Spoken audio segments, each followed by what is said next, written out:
साहित्यांगन में अपने लोकनिक स्वागत अछि। आइ हम बिहार बोर्डक कक्षा 10क मैथिली पाठ्यपुस्तकक काव्यखंडसँ एगोट कविता लऽ कऽ आयल छी जेकर शीर्षक अछि बच्चा। बच्चा कविता उदय चंद्र झा विनोद जी के लिखल छनि। ई साहित्यक क्षेत्र में विनोद जी के नाम से प्रसिद्ध छथि और हिनकर जन्म स्थान छनि दुल्हा गाम मधुबनी जिला में, मुदा ई रहिका गामक वासी छथि। 5 अप्रैल 1943 क हिनकर जन्म भेलनि। विनोद जी कथा, नाटक, निबंध आदि अनेक विधा में रचना कयने छथि, मुदा कविक रूप में विशेष ख्याति अर्जित कयने छथि।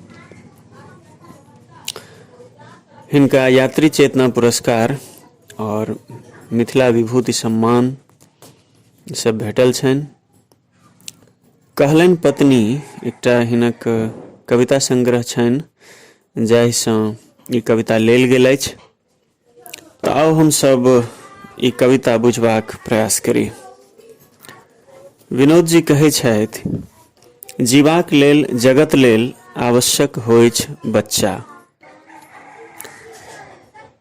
ओ आरंभहि में कविताक आरंभहि में स्पष्ट कऽ देलनि अछि जे जीवन और जगत जे दूटा महत्वपूर्ण विषय छैक एहि सृष्टिक, ताहि में बच्चा दुनूक लेल आवश्यक। किया तऽ लोक जीवैत अछि बच्चा के केंद्र में राखि कऽ, और तहिना जगत के जे ई चक्र छैक, जीवन मरणक चक्र, ताहि में बच्चा होयब आवश्यक। कियाक तऽ बच्चा नहीं रहत तऽ जगत सेहो नहीं रहत। आगू कवि कहै छथि, वर्तमान होइछ भविष्य होइछ जीवनक अर्थ होइछ बच्चा। बच्चा वर्तमान होइछ। ओ एहि अर्थ में वर्तमान अछि जे बच्चे के केंद्र में राखि कऽ लोक क्रियाशील होइत अछि, और ओ भविष्य सेहो अछि। एहि दुआरे जे वह आगू बढ़ि कऽ देशक दशा दिशा तय करैत अछि तऽ ओ भविष्य सेहो अछि। जीवनक अर्थ होइछ बच्चा। वस्तुतः जीवन में जे अर्थपूर्ण चीज छैक ओहि सब में बच्चा एकटा हेतु बनैत अछि, एकटा कारण बनैत अछि। तैं कवि बच्चा के जीवनक अर्थ कहलनि अछि। आगू कहैत छथि, ओ बकलेल छथि जे कहैत छथि बच्चा के व्यर्थ। कवि एहन लोक के दुत्कारै छथिन जे बच्चा के व्यर्थ बुझै छथि। ओ कहै छथिन जे वस्तुतः एहन लोक बकलेल छथि, ओ अज्ञानी छथि, तैं ओ बच्चा के व्यर्थ बुझै छथि। अगिला बंद में फेर कवि कहै छथि, संघर्षरत जीवनक नारा होइछ बुढ़ापाक सहारा होइछ। मनुख जे संघर्ष करैत अछि जीवन में तकर नारा अथवा ओकर उद्देश्य वाक्य ओ बच्चा बनबैत छैक। किया तऽ वह ओकर जीवनक जे कर्म संकुल पक्ष छैक तकर केंद्र बनबैत छैक। संगे बच्चा बुढ़ापाक सहारा सेहो होइछ। बुढ़ापा में जखन युवा वर्ग लग में पर्याप्त समय नहीं होइत छैक तखन बच्चे के सहारा पर लोक बुढ़ापा खेपैत अछि। तैं ओ बुढ़ापाक सहारा सेहो होइत छैक। जीवन धाराक कूल प्रकृतिक वनफूल सृष्टिक अनुकूल होइछ बच्चा। कवि कहैत छथि जे जीवन के एकटा धारा चल रहल छैक और लोक जीवन धाराक मझधार में फंसल अछि, व्यस्त अछि, आकुल व्याकुल अछि।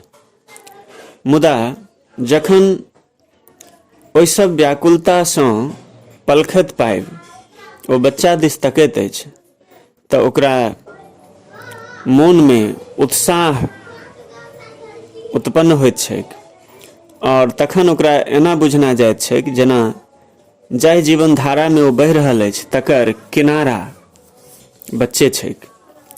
प्रकृतिक वन फूल कवि कहलनि अछि जे बच्चा कोनो गमला में उगय वाला फूल नहीं अछि, ओ प्रकृतिक वन फूल अछि।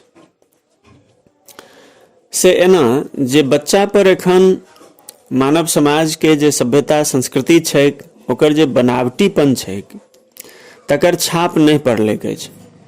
तैं बच्चा अत्यंत प्राकृतिक अवस्था में जीवैत अछि और ओ वनफूल जकाँ अछि। ओकर जे सुषमा छैक ओ वनफूलक सुषमा छैक, कोनो गमलाक पौधाक अथवा फूलक सौंदर्य नहीं। सृष्टिक अनुकूल होइत छै बच्चा, और तैं बच्चा सृष्टिक अनुकूल होइत अछि किएक तऽ ओ सृष्टिक जे प्राकृतिक नियम छैक ओहि नियमक अनुसार जीवैत अछि। ओ द्वंद्व मुक्त जीवैत अछि। ओ ढहलेल छथि जे एकरा बुझैत जानक जपाल ओ कंगाल छथि। कवि कहैत छथि जे किछु लोक बच्चा के जानक जपाल बुझै छथिन, ओकरा बोझ बुझै छथिन।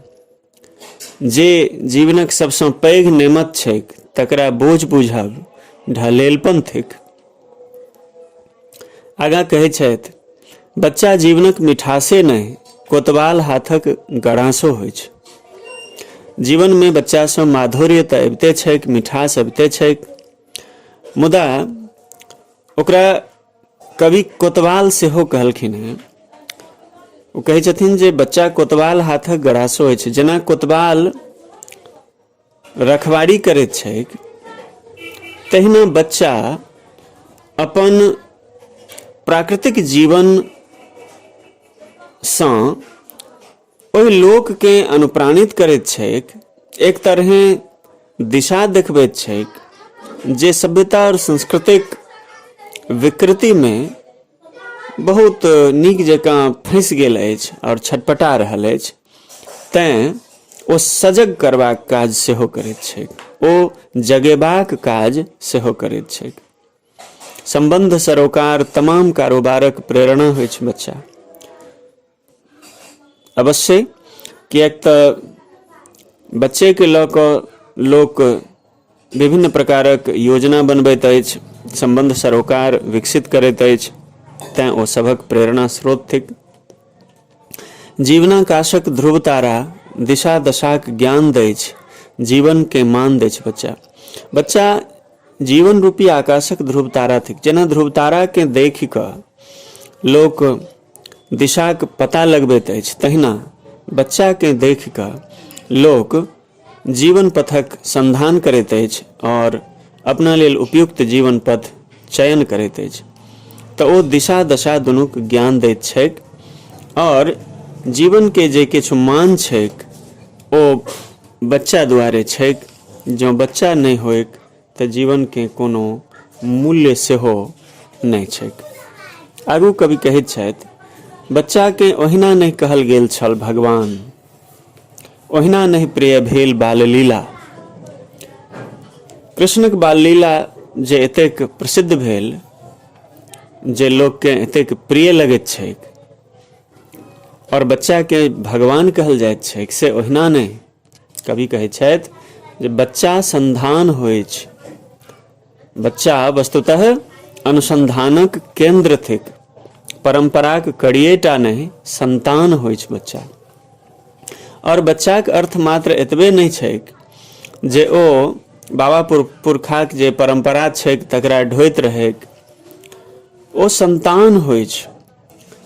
संतानक प्रयोग एहिठाम विशेष अर्थ में कवि कयलनि अछि और ओ संभवतः ई कहय चाहै छथि जे सनातनताक वाहक अछि से भेल संतान। तऽ बच्चा खाली छोट छोट परंपरा अथवा रिवाज के ढोय वाला उपकरण नहीं अछि, बच्चा संतान अछि और तैं मनुखक जे किछु विशेष मूल्य छैक, अर्थपूर्ण मूल्य छैक, तकरा वहन करबाक काज बच्चा करैत अछि। सनातनता जीवनक जे शाश्वत मूल्य छैक तकरा ओ वहन करैत अछि। तैं ओ मानवताक रक्षा अछि एहि अर्थमे।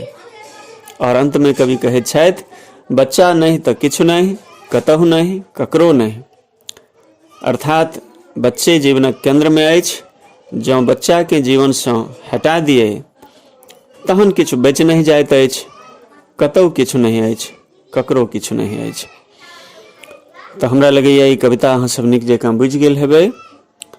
और एहिना साहित्याङ्गन पर आबे वाला वीडियो सब देखैत रही, ताहि पर अपन कमेंट सेहो करी और सब्सक्राइब सेहो करी चैनल के।